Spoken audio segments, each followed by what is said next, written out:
Metals and non metals में last turn पे जो हम लोग ने डिस्कस किया था वो प्रॉपर्टीज ऑफ मेटल्स, और प्रॉपर्टीज ऑफ मेटल्स में हम लोग ने डिस्कस किया था reactivity of metals with water. Water के साथ मेटल की रिएक्टिविटी कैसे। तो वहां पर हम लोग ने डिस्कस किया था कि जो भी मेटल्स हैं वाटर के साथ जब उनकी रिएक्शन होगी तो वो मेटल अपने हाइड्रोक्साइड्स फॉर्म करते हैं और हाइड्रोजन गैस इवॉल्व करते हैं। ये जो हाइड्रोक्साइड्स हैं ये बेसिक इन नेचर होते हैं, अल्कलाइन इन नेचर होते हैं।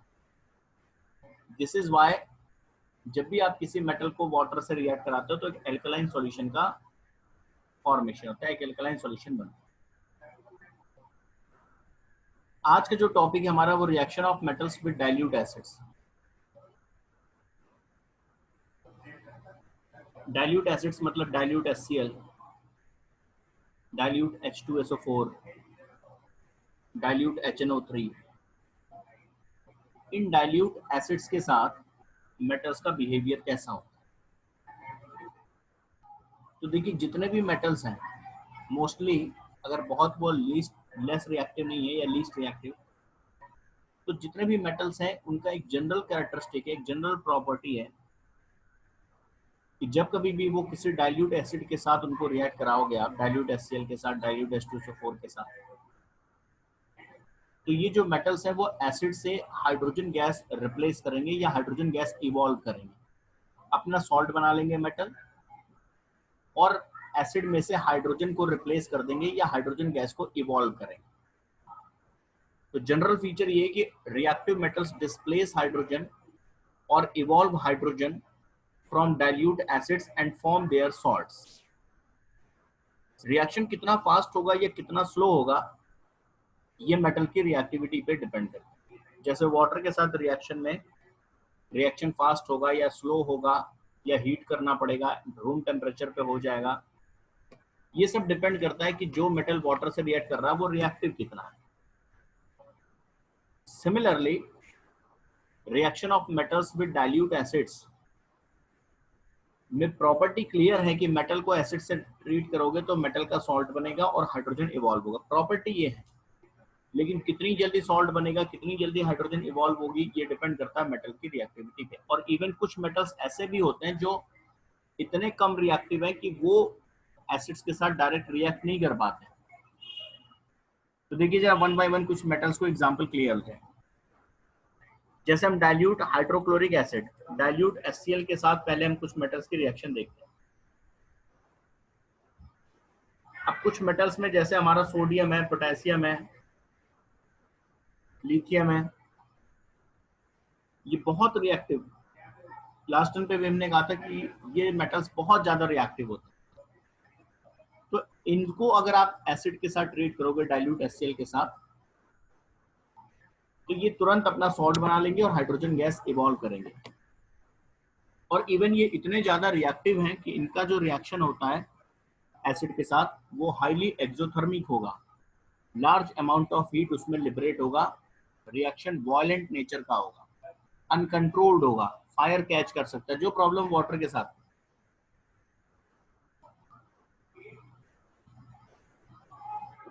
तो कौन से यस मेटल सर। बहुत फास्ट रिएक्ट करेंगे? Sodium, sir sodium. पोटेशियम। जैसे मान यस लो सर। एग्जांपल, हमने सोडियम मेटल को ट्रीट किया किसके साथ? डाइल्यूट HCl के साथ, ठीक है, हाइड्रोक्लोरिक एसिड के साथ,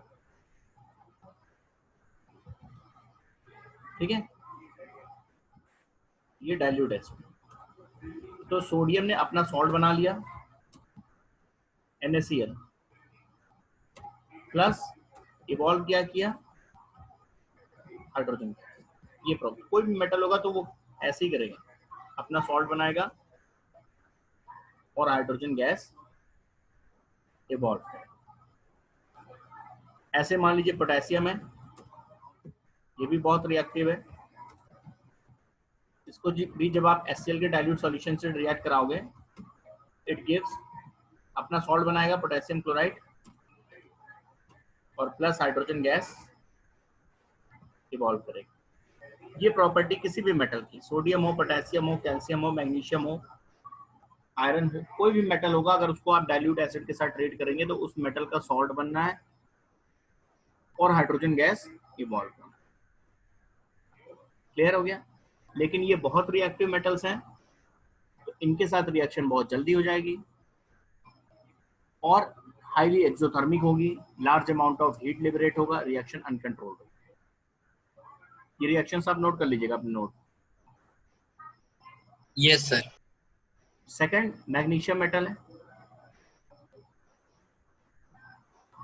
देखो इस मैग्नीशियम की भी रिएक्शन का फॉर्मेट वही है, मैग्नीशियम का सॉल्ट बनेगा, हाइड्रोजन गैस इवॉल्व होगा, लेकिन ये जो मैग्नीशियम मेटल है ये less reactive then sodium.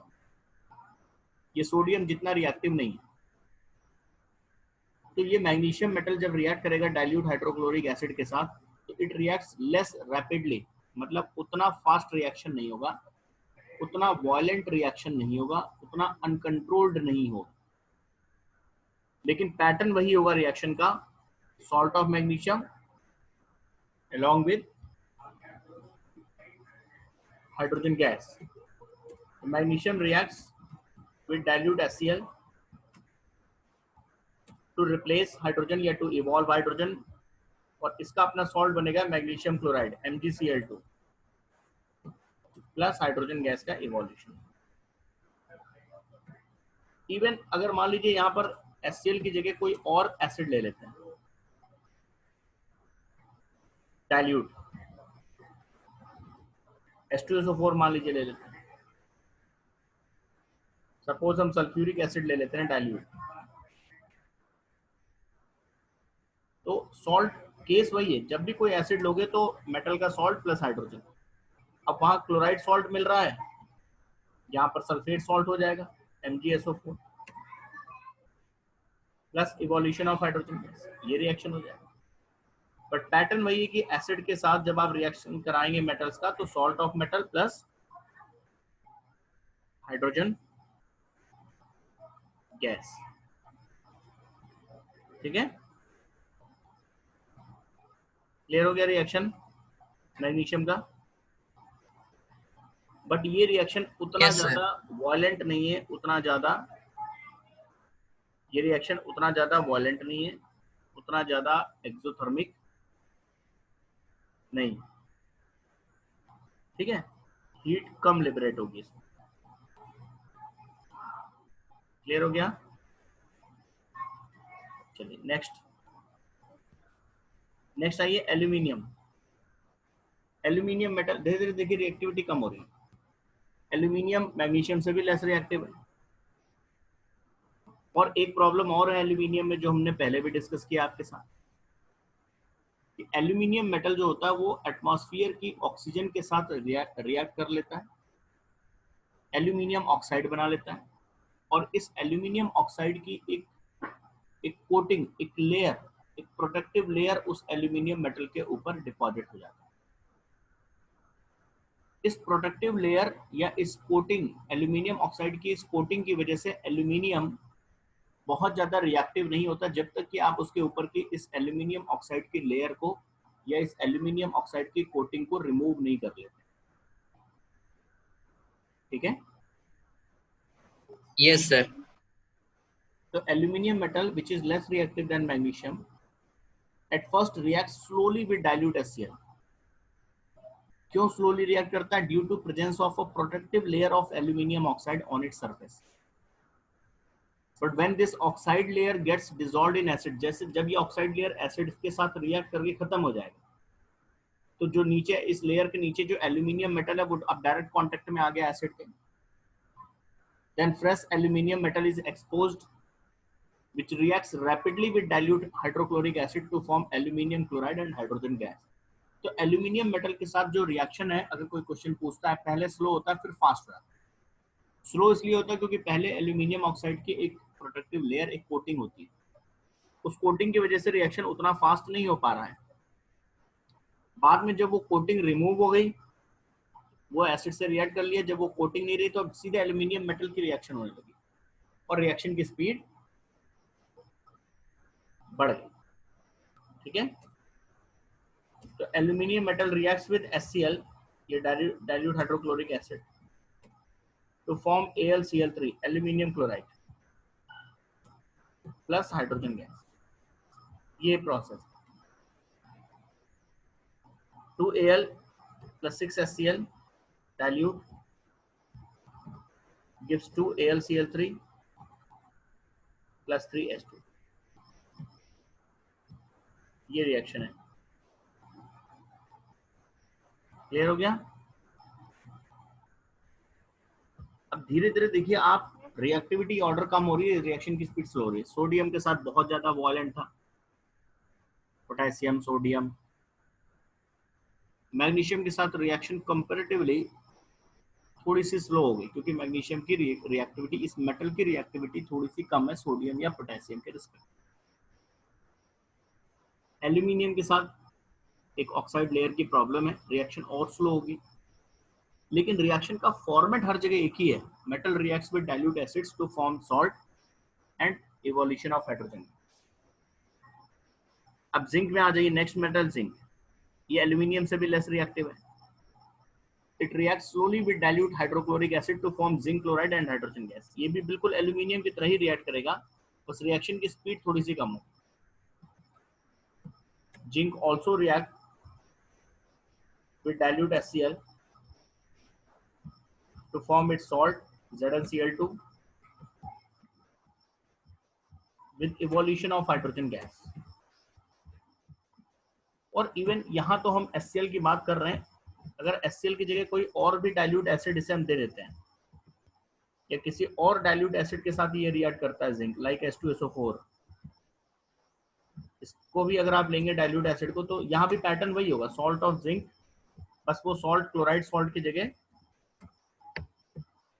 Sulphate salt होगा, zinc sulphate, and evolution of hydrogen. यानी रिएक्शन, मेटल की रिएक्शन का फॉर्मेट एक है। जब भी वो एसिड से रिएक्ट करेंगे तो सॉल्ट एंड वाटर बनेगा।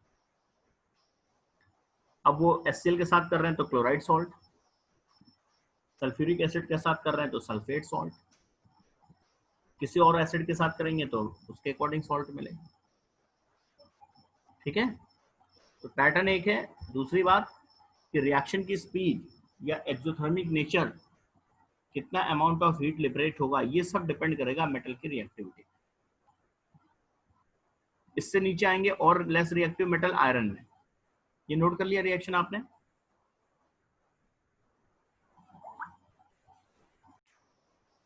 जिंक से लेस रिएक्टिव मेटल है आपका आयरन, ये और लेस रिएक्टिव। ये भी पैटर्न इसका भी वही है, सॉल्ट बनाएगा एंड हाइड्रोजन गैस इवॉल्व करेगा, बट डिफरेंस सिर्फ रिएक्शन की रिएक्टिविटी का है। थोड़ी सी प्रोसेस जो होगा वो पहले से और स्लो हो जाएगा। तो iron also reacts with dilute HCl to form its salt and hydrogen gas। ठीक है, और जैसे हम आपसे बार बार कह रहे हैं कि हम कोई भी डाइल्यूट एसिड ले सकते हैं, तो जरूरी नहीं कि HCl ही हो। अगर इसकी जगह मान लीजिए हम H2SO4 ले लेते हैं, सल्फ्यूरिक एसिड का डाइल्यूट फॉर्म लेते हैं, सल्फ्यूरिक एसिड का अगर हम डाइल्यूट फॉर्म लेते हैं तो भी पैटर्न वही है, सॉल्ट बनना है। अब क्लोराइड सॉल्ट की जगह सल्फेट सॉल्ट हो जाएगा, ferrous sulphate plus hydrogen gas. ठीक है, तो आयरन 2 क्लोराइड यहाँ पर मिल रहा है, ऐसे आयरन 2 सल्फेट मिलेगा और हाइड्रोजन गैस से बॉन्ड। नोट कर लिया आपने?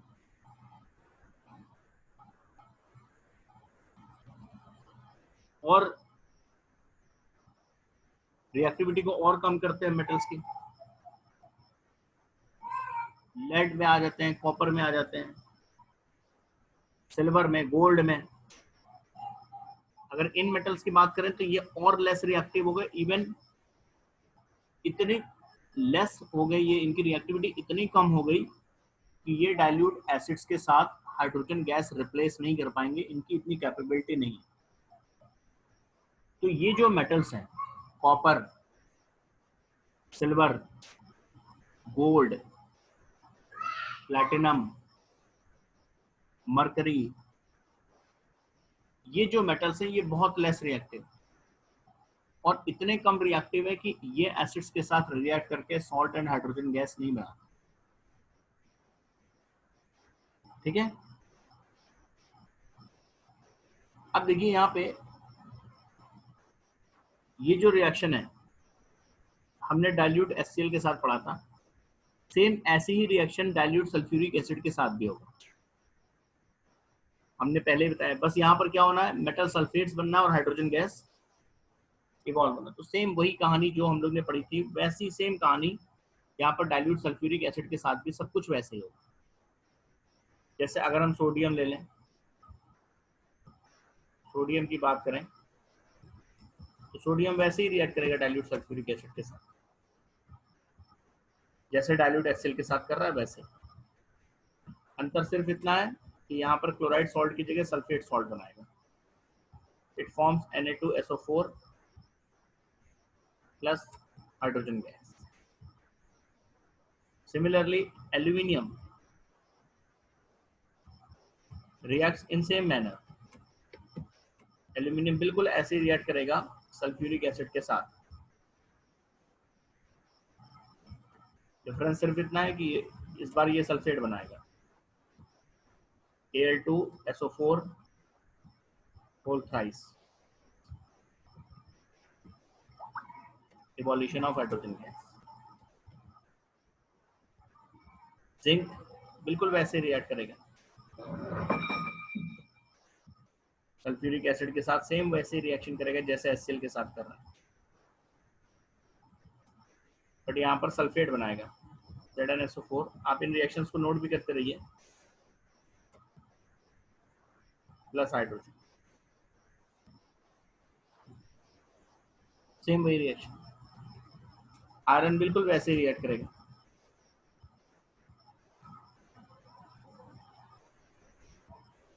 डाइल्यूट सल्फ्यूरिक एसिड के साथ। It forms iron sulphate, iron 2 sulphate, ferrous sulphate plus hydrogen. ये सारी रिएक्शन देखो उसी पैटर्न।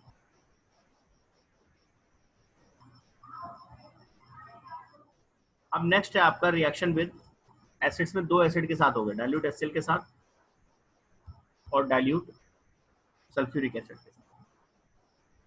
अब है reaction with dilute nitric acid के साथ, HNO3 के साथ, तीसरा इंपॉर्टेंट एसिड।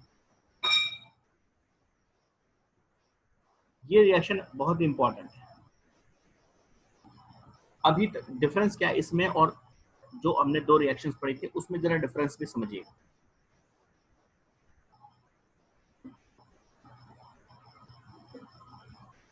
एक्चुअली जो नाइट्रिक एसिड है वो इन दोनों एसिड से, HCl से और H2SO4 से थोड़ा सा अलग है। किस सेंस में? इस सेंस में अलग है कि जो HNO3 है, नाइट्रिक एसिड है, वो केवल एसिडिक प्रॉपर्टी नहीं है उसके पास, वो केवल एसिड नहीं है। नाइट्रिक एसिड में एसिडिक प्रॉपर्टी भी है, as well as nitric acid एक गुड ऑक्सीडाइजिंग एजेंट भी है, एक गुड सोर्स ऑफ ऑक्सीजन। ये हाइड्रोजन, ये ऑक्सीजन गैस या नेसेंट ऑक्सीजन रिलीज करता है, ऑक्सीडाइज भी करता है सब्सटेंसेस को। तो जब कोई मेटल नाइट्रिक एसिड से रिएक्ट करता है तो हाइड्रोजन गैस इवॉल्व वो कर रहा है, वैसे भी जैसे HCl के साथ और सल्फ्यूरिक एसिड के साथ हाइड्रोजन गैस मेटल इवॉल्व कर रहे हैं, नाइट्रिक एसिड के साथ भी मेटल्स हाइड्रोजन गैस इवॉल्व करते हैं। लेकिन क्योंकि वो नाइट्रिक एसिड एक ऑक्सीडाइजिंग एजेंट भी है, इसलिए जो हाइड्रोजन गैस इवॉल्व होगी उसको वो ऑक्सीजन सप्लाई करके वाटर में चेंज कर देगा। जैसे H2 कहीं से इवॉल्व हुआ, उस H2O को एक ऑक्सीजन मिल गया फ्रॉम नाइट्रिक एसिड, तो उसने बना लिया H2O। मतलब डिफरेंस समझिएगा, HCl और H2SO4 के साथ मेटल्स की जो रिएक्शन हो रही है उसमें सॉल्ट बन रहा है प्लस H2 मिल रहा है, हाइड्रोजन गैस मिल रहा है। लेकिन नाइट्रिक एसिड के साथ मेटल्स की जो रिएक्शन होती है उसमें सॉल्ट मिलेगा मेटल का, प्लस H2O मिलेगा, वाटर मिलेगा, हाइड्रोजन गैस नहीं मिलेगा। ये क्वेश्चन आता है। तो क्यों क्यों वाटर मिलेगा, हाइड्रोजन गैस नहीं मिलेगा? क्योंकि ये जो HNO3 है इसमें ऑक्सीडाइजिंग प्रॉपर्टी भी है। बेसिकली वो हाइड्रोजन गैस इवॉल्व कर रहा है, लेकिन वो हाइड्रोजन गैस फर्दर ऑक्सीडाइज होके वाटर बना ले रहा है, इसलिए फाइनल प्रोडक्ट आपको वाटर मिलेगा। क्लियर हो गया क्वेश्चन? ये क्वेश्चन है, when metals react with dilute nitric acid then hydrogen gas is not evolved. ये क्वेश्चन है, व्हाई?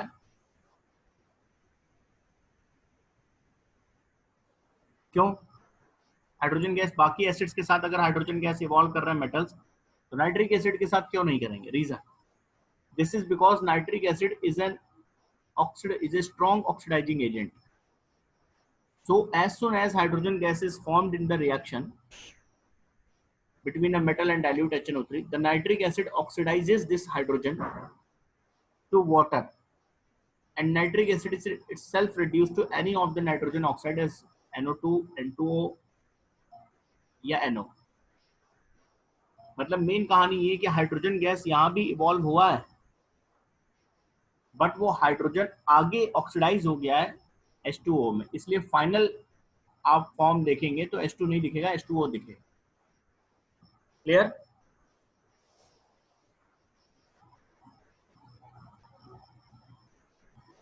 अब इसका पैटर्न आप देखिए अलग अलग होगा। इसमें अगर बहुत dilute HNO3 very dilute nitric acid reacts with magnesium and manganese metals to evolve hydrogen gas, because the very dilute nitric acid is not a good oxidizing agent, is a weak oxidizing agent and is not able to oxidize hydrogen to water. Hence magnesium and manganese metal reacts with very dilute nitric acid to give magnesium nitrate या manganese nitrate and hydrogen gas. Question ये कह रहा है कि जो nitric acid है उसके साथ कोई मेटल रिएक्ट कर रहा है तो वाटर मिल रहा है, लेकिन अगर वो नाइट्रिक एसिड बहुत डाइल्यूट है, डाइल्यूट नहीं वेरी डाइल्यूट, तो जो बहुत डाइल्यूट नाइट्रिक एसिड होगा उस केस में आपको हाइड्रोजन गैस मिल सकता है, क्योंकि बहुत डाइल्यूट जो नाइट्रिक एसिड है वेरी डाइल्यूट, उसका ऑक्सीडाइजिंग पावर इतना नहीं है कि वो हाइड्रोजन गैस को फर्दर ऑक्सीडाइज करे वाटर में। तो यहां पर आपको magnesium nitrate, salt of magnesium plus hydrogen gas मिलेगा। डिफरेंस जो हम समझाना चाह रहे हैं वो समझिए। मैग्नीशियम या मैग्नीज जब वेरी डाइल्यूट एसिड के साथ, वेरी डाइल्यूट नाइट्रिक एसिड के साथ रिएक्ट कर रहे हैं तब हाइड्रोजन मिल रहा है, सॉल्ट मिल रहा है प्लस हाइड्रोजन। लेकिन अगर ये वेरी डाइल्यूट की जगह डाइल्यूट HNO3 हो जाएगा तब यहाँ पर H2 की जगह H2O होगा। रीजन समझ में आया ऐसा क्यों?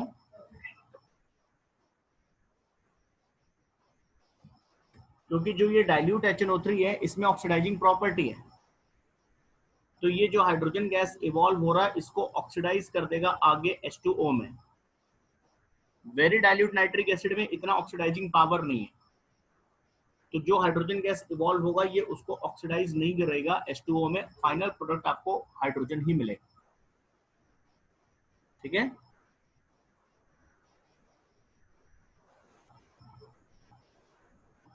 क्लियर हो गया? तो ये आपका रिएक्शन विद एसिड्स है, मेटल्स के रिएक्शन एसिड्स के साथ। कॉमन पॉइंट क्या है? कॉमन पॉइंट क्या है कि मेटल्स एसिड के साथ रिएक्ट करेंगे, अपना सॉल्ट बनाएंगे। सॉल्ट का मतलब अपने या तो क्लोराइड सॉल्ट बनाएंगे या सल्फेट सॉल्ट बनाएंगे या नाइट्रेट सॉल्ट बनाएंगे। जैसा एसिड है, HCl है तो क्लोराइड सॉल्ट, सल्फ्यूरिक एसिड है तो सल्फेट सॉल्ट, नाइट्रिक एसिड है तो नाइट्रेट्स बनाएंगे अपने, और हाइड्रोजन गैस इवॉल्व करेंगे। लेकिन नाइट्रिक एसिड के केस में जो हाइड्रोजन गैस इवॉल्व होगा उसको नाइट्रिक एसिड फर्दर ऑक्सीडाइज कर देगा, और हमें जो फाइनल प्रोडक्ट मिलेगा वो उसमें हाइड्रोजन ना होकर H2O मिलेगा। क्लियर हो गया?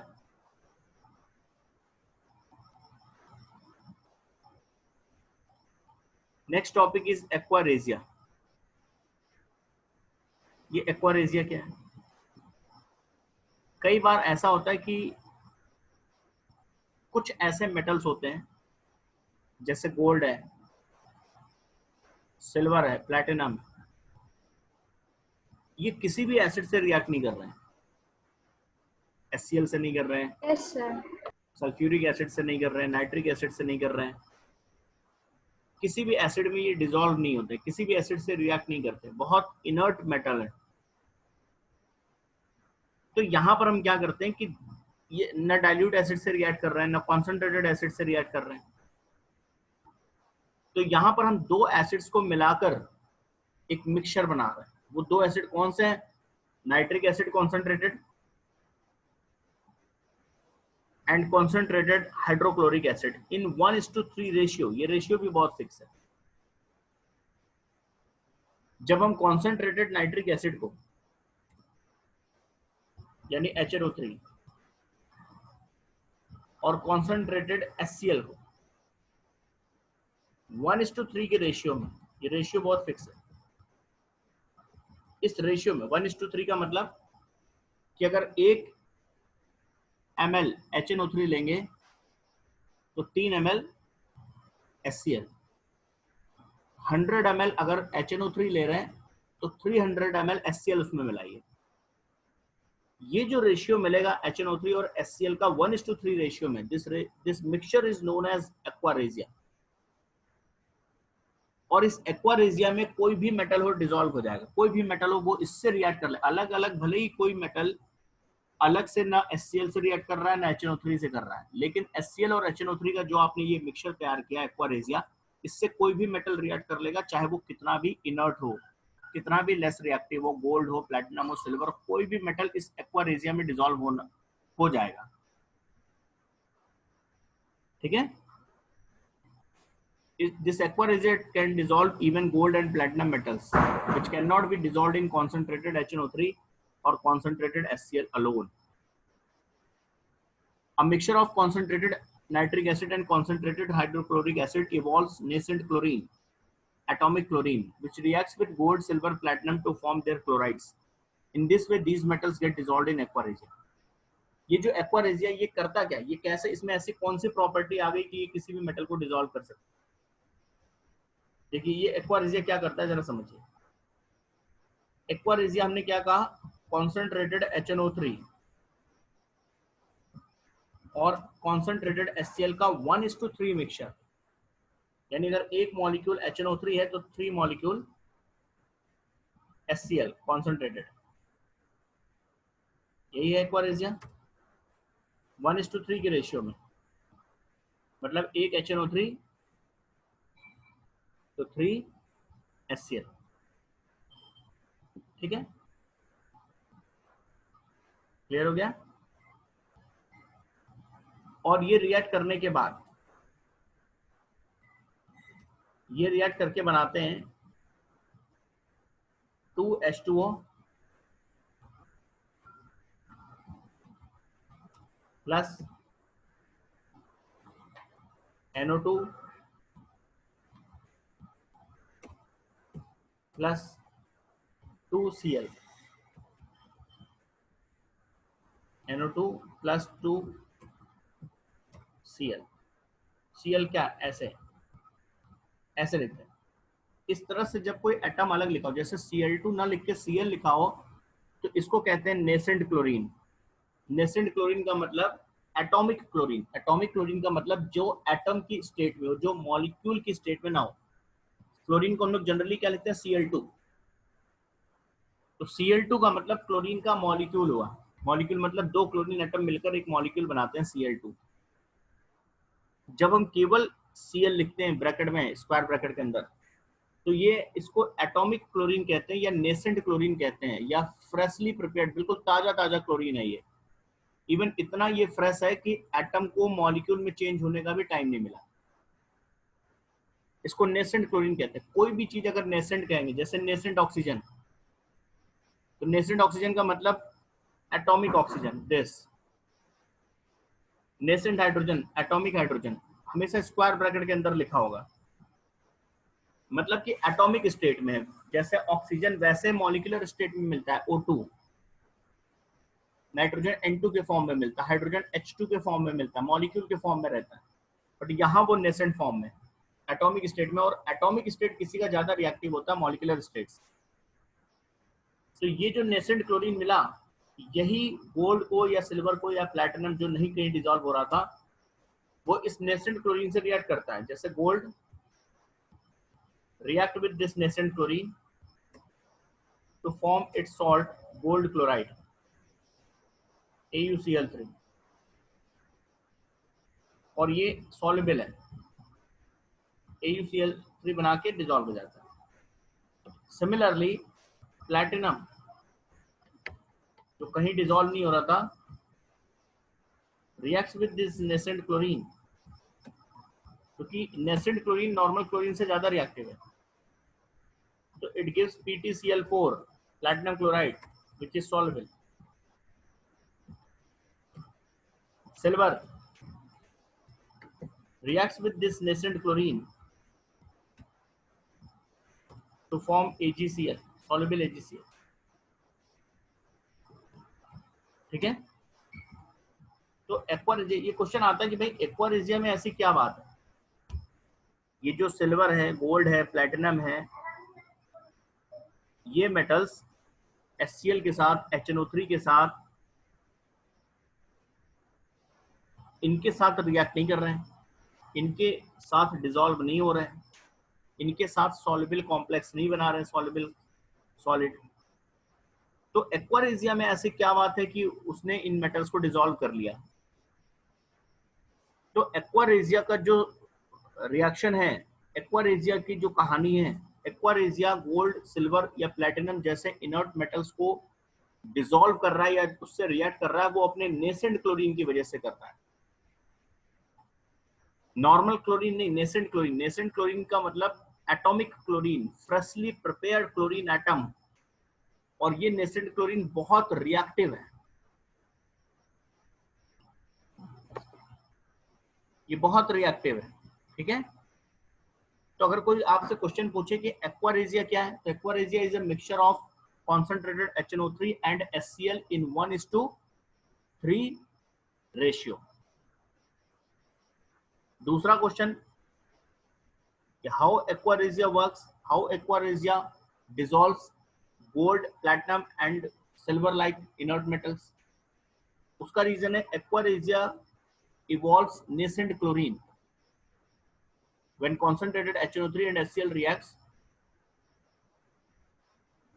they evolve nascent chlorine, and this nascent chlorine reacts with inert metals to form their soluble chlorides. In this way it dissolves gold, platinum and silver. Clear हो गया? Clear? Yes sir. Yes sir. Next time पे हम लोग reactivity series पढ़ेंगे metals का, reactivity और activity series of metals. Clear?